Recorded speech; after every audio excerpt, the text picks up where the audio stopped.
Montana Territory, 1879. Emerson Mitchell had been riding the frontier since his 18th birthday, and at 25, he'd convinced himself that the vast, untamed wilderness was all the companion any man needed. The mountains told better stories than people, the wind sang sweeter than any saloon girl, and the stars never betrayed a man's confidence. That was the code he'd lived by since watching his father waste away from grief after his mother's passing. Love was a luxury the West didn't afford its inhabitants.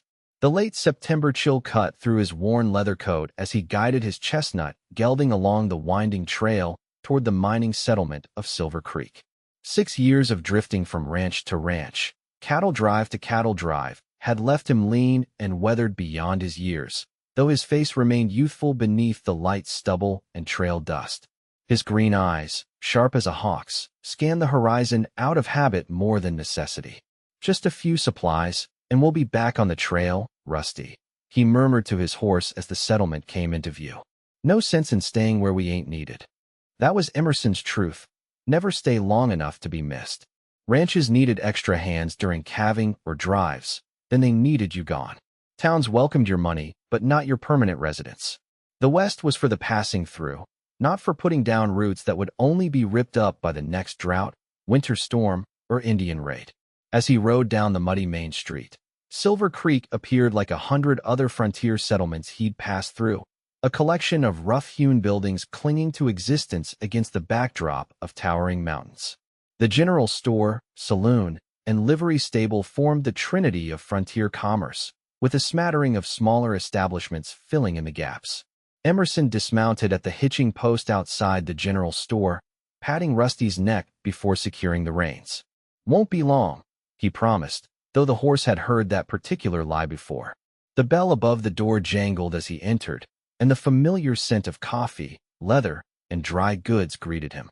What wasn't familiar was the young woman behind the counter, head bent over a ledger, her honey-blonde hair falling in waves around her shoulders. When she looked up, Emerson found himself momentarily stunned by eyes the color of summer cornflowers. "Good afternoon," she said with a smile that transformed her already beautiful face into something that made Emerson's chest tighten uncomfortably. "What can I help you with today?"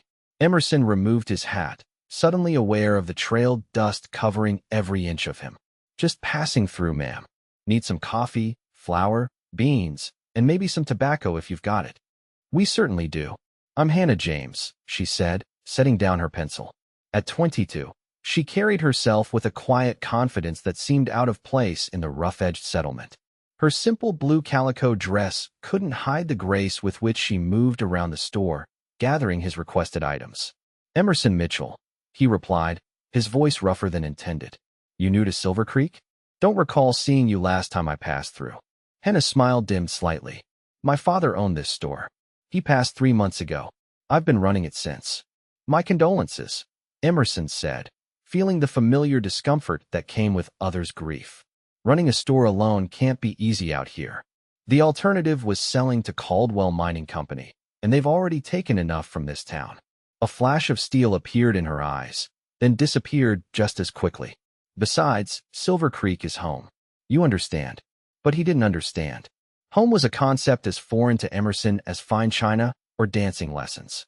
"Can't say I do, Miss James. The only home I know has 4 legs and a saddle." As she wrapped his purchases in brown paper, a commotion erupted outside. Horses thundered down the main street, followed by shouts and a woman's scream. Emerson's hand instinctively moved to his revolver as he stepped to the window. 3 riders had stopped in the center of town, their horses lathered and wild-eyed. A man was slumped over one saddle, blood staining his shirt. "Doctor," one of the riders shouted. "Need the doctor." Hannah rushed past Emerson, her skirts swishing against his legs. "That's the Wilson family from the North Valley homestead," she said, already moving toward the door. "Something's happened." Before Emerson could advise caution, she was outside, hurrying toward the commotion with no thought to her own safety. With a muttered curse, he followed, his long strides quickly catching up to her. The injured man was being lowered from his horse, his face ashen beneath a week's worth of beard. "Indians," gasped the woman who had been riding with him. "Raided the homestead, took everything, shot William when he tried to stop them." The town's doctor emerged from his office, and Emerson helped carry the wounded man inside. Blood soaked through the makeshift bandage, and Emerson had seen enough wounds to know this one was grave. "They're saying more raids are coming," the third rider, barely more than a boy, said. "The whole North Valley needs to evacuate." Murmurs spread through the gathering crowd. Emerson had heard similar stories all across the frontier, some true, many exaggerated, all ending in the same panic. "We can't just abandon our homes," someone protested. "Better than being scalped in your sleep." As the argument escalated, Hannah's clear voice cut through the noise. "Everyone, please. Dr. Miller needs quiet to work. Mr. Wilson's family needs our help, not our fear." To Emerson's surprise, the crowd settled. Hannah organized a group to fetch water and clean bandages, another to prepare a meal for the Wilson children. She moved with the certainty of someone who belonged, someone whose roots ran deep. "Miss James," Emerson said when he caught her alone for a moment, "these Indian raids can turn ugly quick. You might want to consider closing the store for a few days, heading somewhere safer." Hannah looked at him as though he'd suggested she sprout wings and fly. "This is my home, Mr. Mitchell. I'm not abandoning it at the first sign of trouble." She paused, studying him. "But if you're concerned about getting caught in local problems, you should probably continue on your way. As you said, you're just passing through." The challenge in her voice struck him like a physical blow. He was just passing through. That was his way. Yet something about this woman's courage, or perhaps foolishness, made him hesitate. "Actually," he heard himself say, "I've got experience with Indian troubles. Might be useful to have an extra gun around until things settle." The smile that spread across her face made something in Emerson's chest twist painfully. It was gratitude, nothing more, he told himself. But as he followed her back to the store to retrieve his forgotten supplies, he couldn't shake the feeling that the trail ahead had just taken an unexpected turn. That night, as worried townspeople gathered in the church to discuss their options, Emerson found himself seated beside Hannah in a pew near the front. The mayor, a portly man named Jenkins, was trying to maintain order as opinions flew. "The army won't send troops for what might be an isolated incident," argued the blacksmith. "Isolated? The Petersons lost their entire herd last month. The Grants had their barn burned," countered another man. "If we abandon our homes, we might as well hand the whole valley to Caldwell Mining," Hannah said. "That's what they've wanted all along." This caught Emerson's attention. "You think the mining company has something to do with this?" Hannah lowered her voice. "Ever since they found silver in the North Ridge, they've been trying to buy out every homestead and claim. Some say they're not above creating situations that might encourage people to sell cheap." "That's a serious accusation," Emerson whispered back, though he'd seen similar tactics employed by cattle barons and railroad men across the West. "It's just suspicion," Hannah admitted. "But it seems convenient that these troubles started right after Mr. Caldwell's latest offers were refused." The meeting ended with a decision to organize watches and send for the marshal and Helena, though few expected help to arrive soon. As people filed out of the church, Mayor Jenkins approached Hannah. "Miss James, with your store being on the main street, we thought it might serve as a good lookout point for one of our watch shifts. Would you object?" "Not at all, Mayor. I'll take a shift myself." "That won't be necessary," the mayor began. "It's my store in my town," Hannah interrupted firmly. "I'll stand watch with whoever you assign." The mayor sighed but nodded. "Very well. First watch begins tonight at sundown." As they walked back toward the store in the deepening twilight, Emerson found himself studying Hannah's profile. "You're either the bravest or most stubborn woman I've met on the frontier." Hannah laughed, the sound startlingly bright against the somber mood of the town. "My father always said I was too much of both for my own good." She glanced up at him. "What about you, Mr. Mitchell? What brings a man to spend his life just passing through?" The question was innocent enough, but it probed at places Emerson kept carefully guarded. "The West isn't kind to those who stay still too long," he replied. "Man needs to keep moving if he wants to stay alive." "Is staying alive the same as living?" Hannah asked quietly as they reached the store. Before Emerson could formulate a response, a rider came pounding down the street, horse and man both silhouetted against the last light of day. "Fire!" the man shouted. "The Wilson place is burning." "They've come back." In the chaos that followed, Emerson found himself volunteering to join the men riding out to investigate, while Hannah organized those remaining to prepare defenses. As he mounted Rusty, Hannah approached with a rifle in hand. "Be careful," she said, passing him the weapon. "It was my father's. It's more accurate than that old six-shooter." Their fingers brushed as he took the rifle, and for a moment, Emerson felt an electric connection that had nothing to do with the approaching danger and everything to do with the concern in Hannah's eyes. "I'll bring it back," he promised. "See that you do," she replied. "Both the rifle and yourself."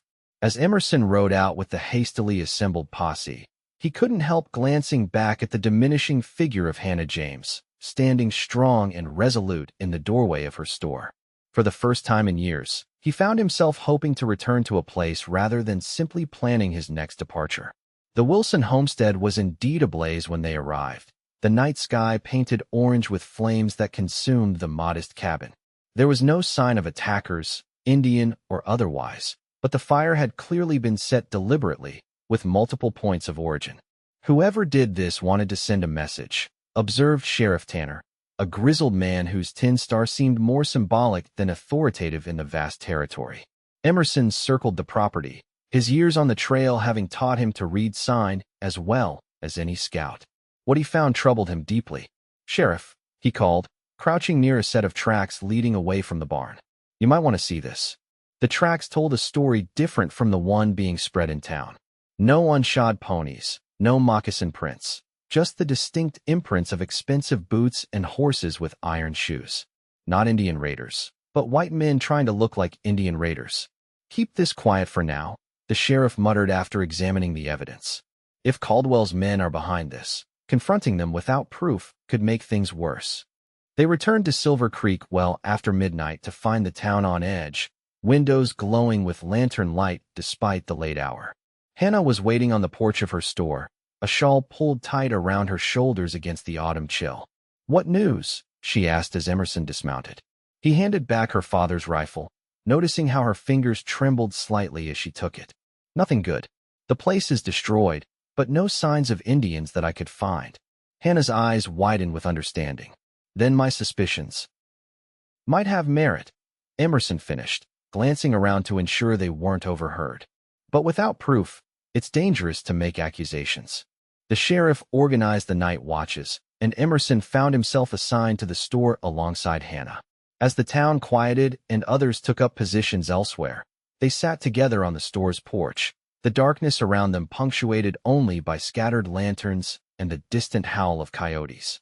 "You didn't have to stay," Hannah said after a long silence. "You could have been miles away by now, safe from whatever comes next." Emerson checked the rifle across his lap, a habit born of years when weapons meant survival. "Wouldn't have been right, leaving when folks need help." "Is that the only reason?" The question hung between them, heavier than it had any right to be. Emerson had known this woman less than a day, yet her presence had somehow become a gravitational force he couldn't explain.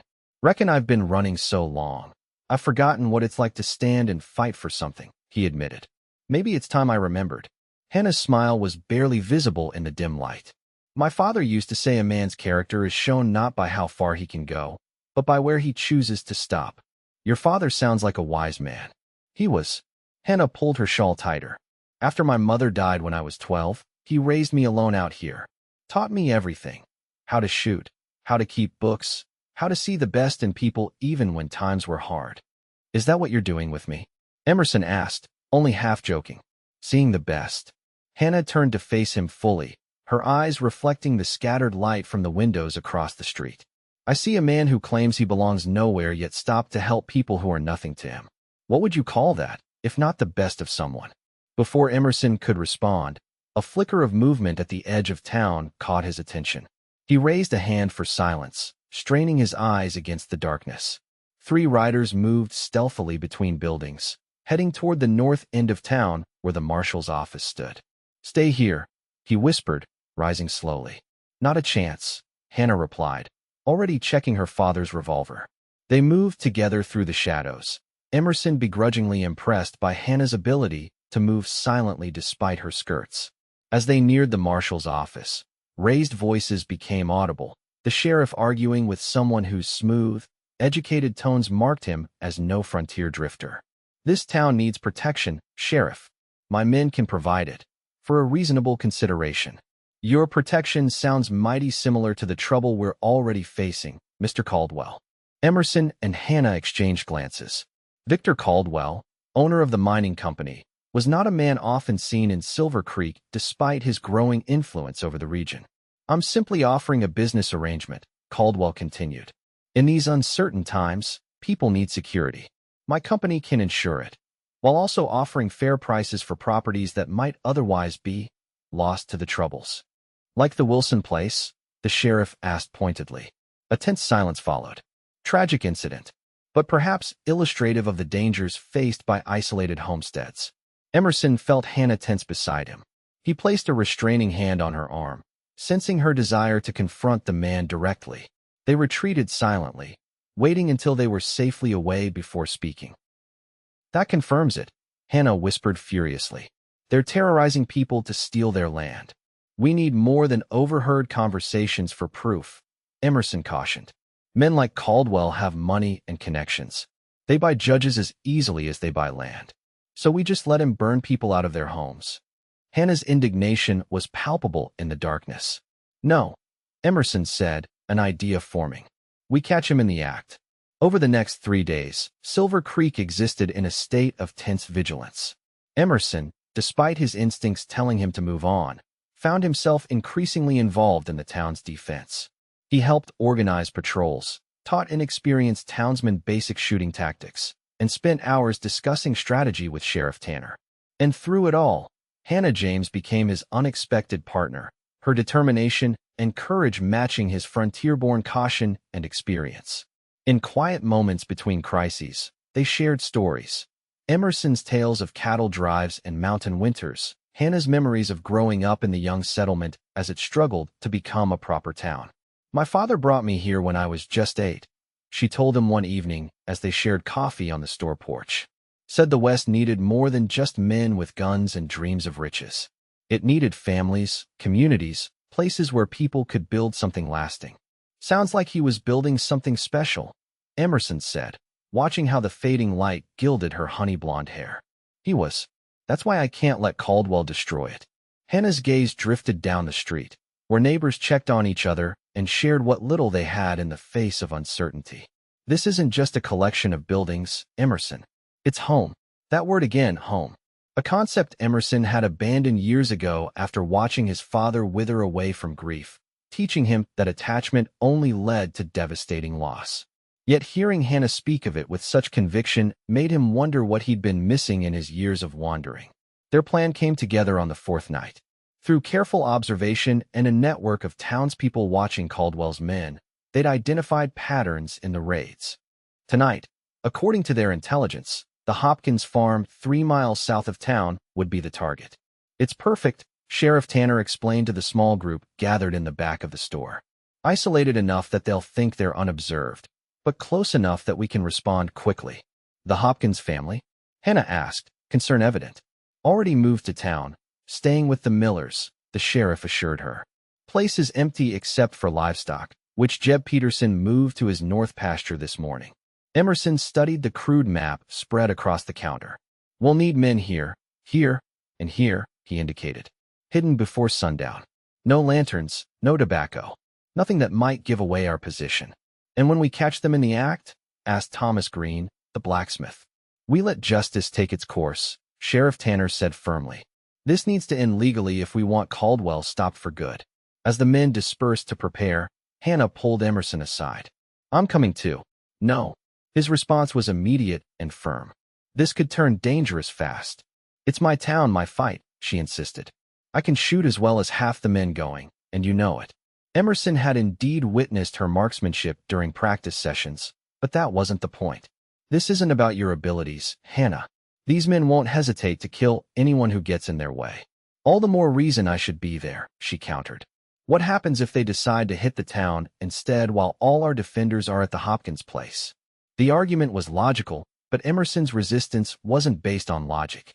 Somewhere in the past 4 days, the thought of Hannah in danger had become unbearable to him, a vulnerability he hadn't anticipated and didn't welcome.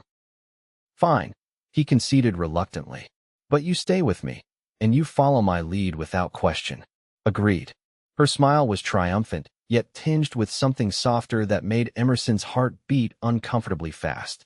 Dusk found them concealed in the Hopkins barn, the sweet smell of hay mingling with the earthier sense of livestock long since moved.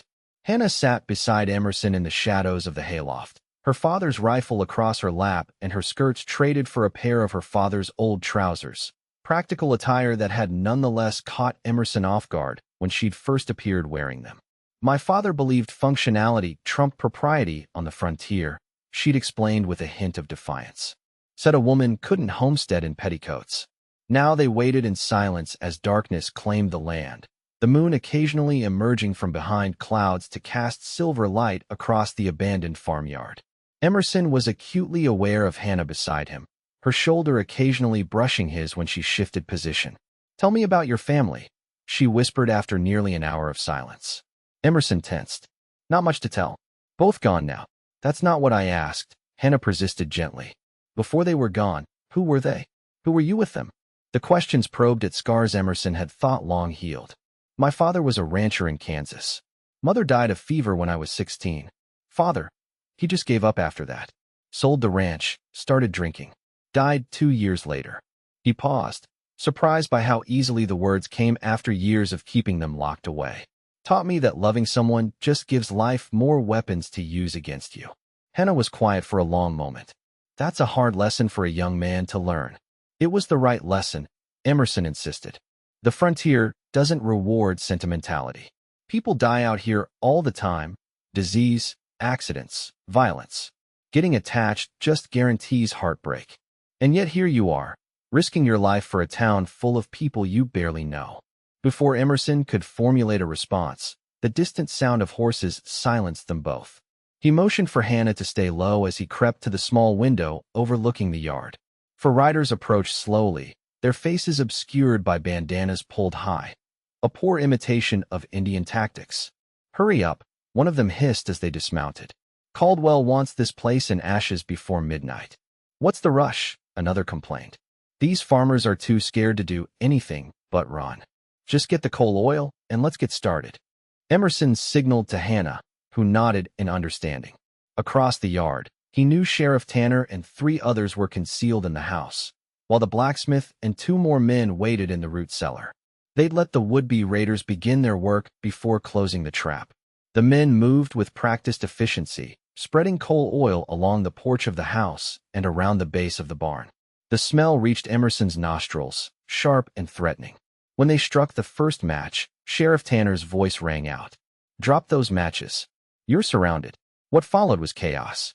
2 of Caldwell's men immediately surrendered, dropping to their knees with hands raised. The other 2 drew weapons, firing wildly as they ran for their horses. Emerson pushed Hannah down as bullets splintered the wood near the hayloft window. "Stay here," he ordered, moving toward the ladder.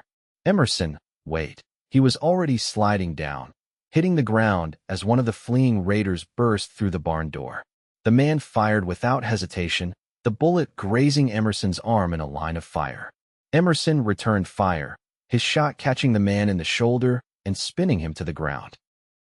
Outside, more shots exchanged. Emerson secured his captive before rushing out to find the sheriff wrestling with the last raider. The man broke free, raising his pistol toward the lawman's unprotected back.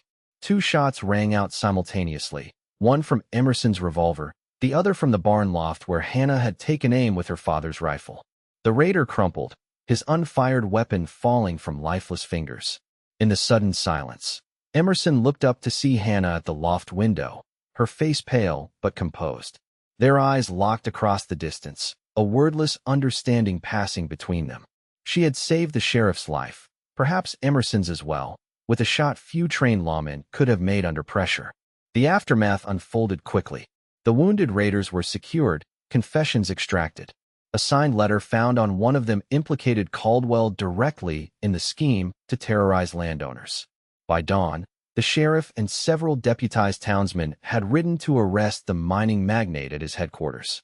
Emerson sat on a chair in Hannah's kitchen above the store as she cleaned and bandaged the wound on his arm. Her hands were gentle but firm, her concentration absolute. "You should have stayed hidden," he murmured, though the rebuke lacked conviction. "And you should have waited for help," she countered, securing the bandage with practiced efficiency. We're both terrible at following orders, it seems. A small smile tugged at Emerson's lips. Your shot saved the sheriff's life. I know. There was no false modesty in her voice. My father made sure I could protect what matters. Their eyes met, and the air between them seemed to thicken. Emerson became acutely aware of her nearness, of the way early morning light illuminated her face, of how her honey-blonde hair had come partially loose from its pins during the night's events. Hannah. The door downstairs opened, the bell jingling as someone entered the store. Hannah reluctantly pulled away, smoothing her borrowed trousers with an air of returning to reality. I should see who that is, she said, though she made no immediate move to leave. You should, Emerson agreed, equally motionless. The spell broke when voices called up the stairs, the sheriff and mayor returning with news. Caldwell had been arrested, evidence secured. The territory marshal would arrive within days to take the prisoners to Helena for trial. It's over, Sheriff Tanner announced to the gathered townspeople later that morning. The truth about these Indian raids will be made public. Silver Creek is safe again. Celebrations erupted throughout town, impromptu gatherings forming as people emerged from days of fear into sudden relief. Emerson found himself drawn into the joy despite his usual avoidance of such communal emotions. Children ran laughing through the streets, women brought out hoarded provisions for an impromptu feast, and men who had stood watch together now shared drinks and backslaps of congratulation. And through it all, Hannah moved with grace and purpose, her place in the community's heart evident in every interaction. People sought her approval, thanked her for her courage, brought small gifts to replace store inventory used during the crisis. She was not just a shopkeeper, but a cornerstone of Silver Creek, exactly what her father had raised her to be. As evening approached, Emerson found himself on the store porch again, watching the celebrations continue in the street. His wound throbbed dully beneath its bandage, a reminder of how close they'd all come to a different outcome. His saddlebag sat beside him, packed and ready, a habit so ingrained he'd done it without conscious thought. Hannah emerged from the store, now dressed again in a simple dress of deep green that complemented her eyes. She glanced at the saddlebags, her expression carefully neutral. You're leaving, then? It wasn't a question, and Emerson found himself without a ready answer. The crisis was over. Silver Creek no longer needed an extra gun. The trail beckoned as it always had. The next town, the next job, the next temporary existence. I reckon it's time, he said, though the words felt hollow. Hannah nodded, her disappointment visible despite her effort to hide it. The West doesn't allow a man to stay still too long. Isn't that what you said? It's what I believed, Emerson admitted. He stood, facing her fully. Hannah, these past days have been extraordinary circumstances, she finished for him. I understand, Emerson. You don't need to explain yourself to me. But he did need to explain, to her and to himself, why the thought of riding away from Silver Creek felt like tearing something vital from his chest. Before he could find the words, Mayor Jenkins approached, breathless with excitement. Miss James, the town council just met, and we've decided to hold a proper celebration tomorrow night. A dance, to honor those who helped save our town. He beamed at them both. You'll both be guests of honor, of course. Hannah smiled politely. That sounds lovely, Mayor, but I think Mr. Mitchell has plans to continue his journey tomorrow. The mayor's face fell. But we've barely had time to thank him properly. Surely one more day wouldn't. I'll be there, Emerson interrupted, surprising himself as much as Hannah. One more day won't make much difference. After the mayor departed, Hannah turned to him with questioning eyes. You don't have to stay for a dance on my account. Maybe I'm staying on my own account, Emerson said quietly. Maybe I need one more day to figure some things out. The dance was held in the town's newly constructed schoolhouse, the desks pushed against walls to create a makeshift dance floor. Lanterns hung from rafters, casting warm light over the gathered townspeople dressed in their finest clothes, which on the frontier meant clean shirts for the men and dresses without patches for the women. Emerson stood uncomfortably near the entrance, wearing his cleanest shirt and the vest he reserved for poker games in establishments finer than frontier saloons. He'd even paid the barber for a proper shave, his face feeling strangely exposed without its customary stubble. When Hannah entered, conversations paused and heads turned. She wore a dress of soft blue that must have been saved for special occasions, her honey blonde hair arranged in an elegant knot with a few curls framing her face. She looked like she belonged in a Denver ballroom rather than a frontier schoolhouse, yet her warm greetings to every person she passed confirmed her place was here, among these people. Her eyes found Emerson across the room, and her smile deepened. She made her way toward him, accepting congratulations and thanks as she moved through the crowd. "You clean up well, Mr. Mitchell," she said when she reached him, her eyes twinkling with approval. "As do you, Miss James," he replied, suddenly aware of how inadequate words were for the vision before him. "Though I reckon you'd outshine everyone even in your father's trousers." Hannah laughed, the sound drawing smiles from those nearby. High praise from a man of few words. The local fiddle player struck up a tune, joined by a banjo and harmonica. Couples moved onto the floor, the men stiff and formal, the women guiding them with subtle pressure and encouraging smiles. "Would you care to dance?" Emerson asked, offering his hand with more confidence than he felt. "I should warn you, cattle don't make good dancing partners, so my skills might be lacking." "I'll risk it," Hannah replied, placing her hand in his. They moved onto the floor, joining the other couples in a simple waltz. Emerson's fears proved unfounded. Years of keeping balance in saddles and on mountain trails had given him a natural grace that translated surprisingly well to the dance floor. Hannah followed his lead effortlessly, her hand warm in his, her other resting lightly on his shoulder. "You're full of surprises, Emerson Mitchell," she said as they turned in time to the music. "A fighter, a tracker, and now a dancer." "The surprises go both ways," he replied. "Store owner, marksman, community leader. I'm beginning to think there's nothing you can't do." Hannah's expression sobered slightly. "I can't make someone stay who needs to go," she said softly. "That might be beyond my abilities." The music continued around them, but Emerson felt as though they'd stepped into a private world where only the two of them existed. The warmth of her in his arms, the trust with which she followed his movements, the courage it took to speak her heart so plainly.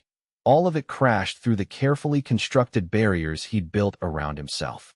"What if," he began carefully, "the person who thought he needed to go is starting to wonder if he's been running from the wrong things all along?" Hope flickered in Hannah's eyes. "Then I'd say he should give himself time to be certain. The West isn't going anywhere." The dance ended too soon, couples separating as the music paused.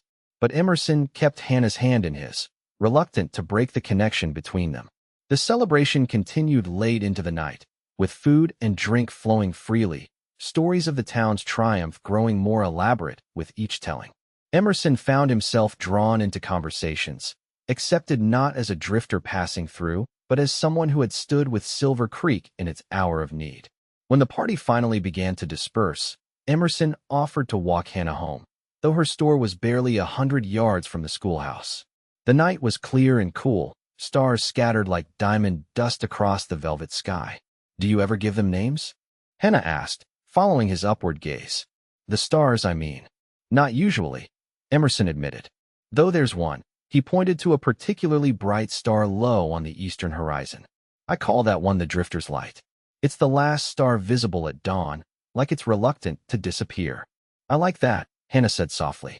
The idea that even something as constant as a star might sometimes want to linger a little longer. They reached the store too quickly. Hannah paused on the porch, turning to face Emerson in the starlight. "Will you be gone when I wake tomorrow?" The question hung between them, heavy with unspoken meaning. Emerson had planned exactly that, a clean departure before dawn, avoiding the messy business of goodbyes. It was how he'd left every place for the past 6 years. But standing here, looking at Hannah James with her hopeful eyes and brave heart, the thought of disappearing without a word felt not just wrong but impossible. "No," he said finally. "I won't leave without saying goodbye." Relief softened her features. "Then I'll see you tomorrow, Emerson Mitchell." She stood on tiptoe and pressed a gentle kiss to his cheek, her lips warm against his skin, before disappearing inside. Emerson stood frozen, the ghost of her touch lingering as he stared at the closed door. When he finally returned to his room at the boarding house, sleep proved elusive. His mind raced with contradictions. The open trail versus Hannah's smile, freedom of movement versus the warmth of belonging, solitude versus connection. By dawn, He'd made and unmade the same decision a dozen times. The sun was barely peeking over the eastern mountains when Emerson led Rusty from the livery stable. The town was quiet, most residents still sleeping off the previous night's celebration. He rode slowly down the main street, Rusty's hooves clopping softly in the morning stillness. When he reached the general store, Hannah was already on the porch, as though she'd been waiting. She wore a simple work dress, her hair braided simply down her back. There were shadows beneath her eyes that suggested her night had been as restless as his. Emerson dismounted, leading Rusty to the hitching post. Neither spoke as he secured the reins, the mundane action filling the weighted silence between them. Finally, he turned to face her. "You're up early. I wanted to make sure I didn't miss you." Hannah's voice was steady, though her hands weren't as they smoothed non-existent wrinkles from her skirt. "You said you wouldn't leave without goodbye." "I did." Another silence stretched between them. A meadowlark called from somewhere nearby, its cheerful song incongruous with the moment's gravity. "I've been thinking," Emerson began carefully, "about what you said, about a man's character being shown by where he chooses to stop." Hannah nodded, her eyes never leaving his face. "I've been running so long. I'm not sure I know how to stop," he continued. "But I'd like to try, if there's a place for someone like me here." The hope that blossomed on Hannah's face was like sunrise breaking over the mountains. "There's always been a place for you here, Emerson. You just couldn't see it." "I see it now," he said simply. "I see you." He closed the distance between them in 2 strides, his hands coming up to frame her face with a gentleness he hadn't known himself capable of. Her eyes, blue as summer cornflowers, gazed up at him with a trust that humbled him. When their lips met, it felt like coming home after a journey too long extended. A belonging he'd forgotten was possible. Hannah's arms wound around his neck, drawing him closer as she returned his kiss with a passion that matched his own. "Stay," she whispered against his lips when they finally parted. "Not just for now. Stay for good." "I will," Emerson promised. And for the first time in years, the thought of putting down roots didn't feel like a trap, but like the most profound freedom he'd ever known. Over the months that followed, Silver Creek watched with knowing smiles as Emerson Mitchell, drifter, cowboy, solitary soul, transformed into a man with purpose beyond the next horizon. He built a small house on land adjacent to Hannah's store, worked as the sheriff's deputy, and used his trail-learned skills to help establish safer routes for the town's commerce. When winter blanketed the Montana Territory in snow, Silver Creek gathered to witness Hannah James and Emerson Mitchell exchange vows in the same church where they'd once planned the town's defense. Hannah wore her mother's wedding dress, lovingly preserved for 20 years, while Emerson stood tall in a new suit, Rusty's saddle retired to an honored place in their home. "I never expected to find my heart's true home," Emerson said as they stood before their community, his voice steady despite the emotion evident in his eyes. "I thought the West was a place for passing through, not for staying. You taught me otherwise, Hannah. You showed me that the frontier isn't just wild land to be conquered, but a place where brave hearts can build something lasting." As spring returned to the valley, bringing new life to the land, Hannah and Emerson stood on the porch of their expanded home behind the store. Her hand rested on the gentle swell of her belly, their first child growing strong beneath her heart. "Do you ever miss it?" she asked, watching a rider disappear down the trail that led toward distant horizons. "The freedom of the open trail?" Emerson's arm tightened around her shoulders. "I found more freedom in stopping than I ever did in running," he said, his voice rich with certainty. "The trail doesn't have anything I need anymore." "And what do you need, Emerson Mitchell?" Hannah asked, though she knew the answer in the way his hand covered hers protectively over their unborn child. "Just this," he said simply. "You. Our family. This town. This is all the home any man could ever need." As the sun set behind the mountains, painting the valley in hues of gold and crimson, Emerson Mitchell, once the embodiment of the restless frontier spirit, found perfect contentment in stillness, in rootedness, in the love that had taught him the true meaning of home.